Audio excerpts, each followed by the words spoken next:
Қайырлы күн, оқырмандар. Бүгінгі сабағымыз біздің өлшем алу сабағы. Өлшем алу үшін ең бірінші бізде белінің ең жіңішке жерін анықтап байлап аламыз. Ол үшін ең жіңішке жерін былайынан ұстасаңыздар, мына жіңішке жері белгілі болады. Шын тартпа, еркін тұр. Мұны бүйтіп ұстаған кезде өзінің сайы белгілі болады. Немесе байлайтын жібімізді былай бүйтіп айналдырған кезде өзінің сайына түседі. Қанша былай алсаңыздар да өзінің сайын біткен кезде тауып болады. Өсіп сайын анықтап байлап қоямыз.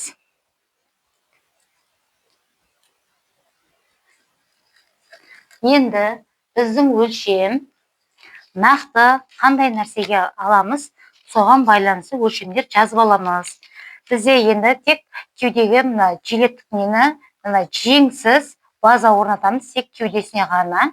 Сол себептен тек кеудеге ғана пішілетін киім болғандықтан, кеуденің базасына арналған мына жерге өлшемді жазып қойдым. Ошы охват шей. Бізде охват деген айналым дегенді білдіреді. Охват шей, охват грудь, охват талия, охват бедра керек. Одан кейін пышы иықтың иық өлшемі керек.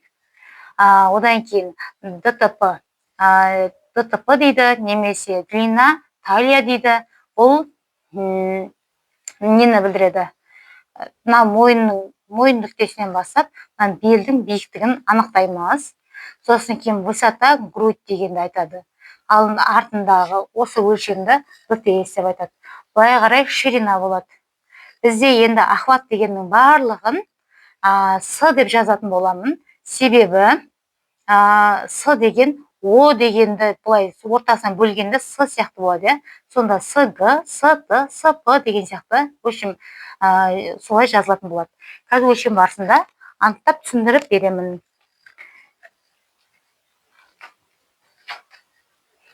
Енді біздегі өлшем ең бірінші охват шей. Бізде конструктор дизайнерлер формулаға салып, өлшеп пішкен кезде мына жерде екі бұғана бар. Екі бұғана нүктесін алып, екі бұғана нүктесіне бүйтіп орай отырып, өлшемді алып үйретілген сабақта. Енді бұл формуламен есептейтін болса, сабақ күрделі болып кететіндіктен, біз өлшемді формуласыз тек мынаны бүйтіп аламыз, мойынға тағап өлшеймізде, ішіне бір саусағымызды салып өлшейміз. Бұл жерде бізде охват шей 30-ды көрсетіп тұр. Охват шей 30 деп жазып қоямыз. Одан кейін охват грудь. Охват грудь деген бізде көкіректің айналымын өлшейміз. Мына жерде балада онша көкірек жоқ. Әйел адамның көкірек ұшының тұсынан өлшеп аламыз. Сосын әрдайым өлшемді оң жақ шетінде тұрып өлшеген ыңғайлы болады. Бұл қыздың өлшемі охват грудь 68-ді көрсетіп тұр.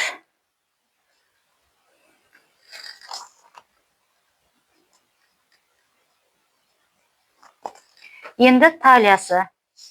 Талияны белдің байланған сызығынан осылайынан алып өлшейміз. Бұл жерде бізде 62-ні көрсетіп тұр.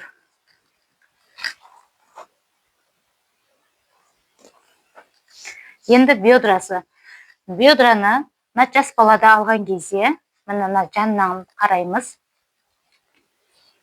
Бертір шама. Құйрықтың дөңес шеті, сосын қарны бар болса, қарынды қоса есептеп алу керек. Сол кезде былайынан өлшеп аламыз. Бұл бізде 77-ні көрсетіп тұр.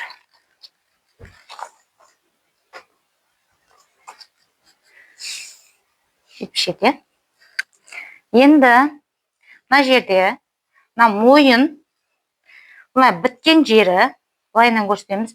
Мойынның біткен жерінен сантиметровканы қоямыз. Мына жерде бізде сүйек бар. Осы сүйектің үстіне қойғанда біздің иықтың өлшемі шығады. Бізде бұл 10 сантиметр. Енді ширина грудь. Ширина грудьті өлшеген кезде бүйтіп қолыңды қыс. Осындай мына жерде екі сызық пайда болады. Қолтықтың ішіне кіргізбейміз, осы сызықтың аралығын өлшейміз. Мына ширина грудь деген осы. Бұл 25. Енді дәл осы өлшем арқасында да бар. Мына артында да, мына осылай, мына екі сызықты алып өлшейміз. Артынан 26 екен. Енді ДТС деген бізде мына мойын нүктесінен белдің биіктігін өлшейміз. Бізде бұл 32.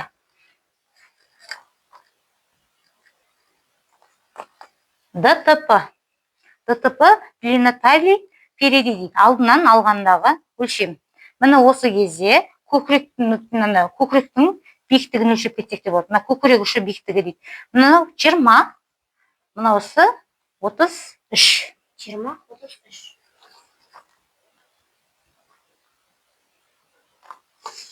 Осымен бізде өлшем аяқталды.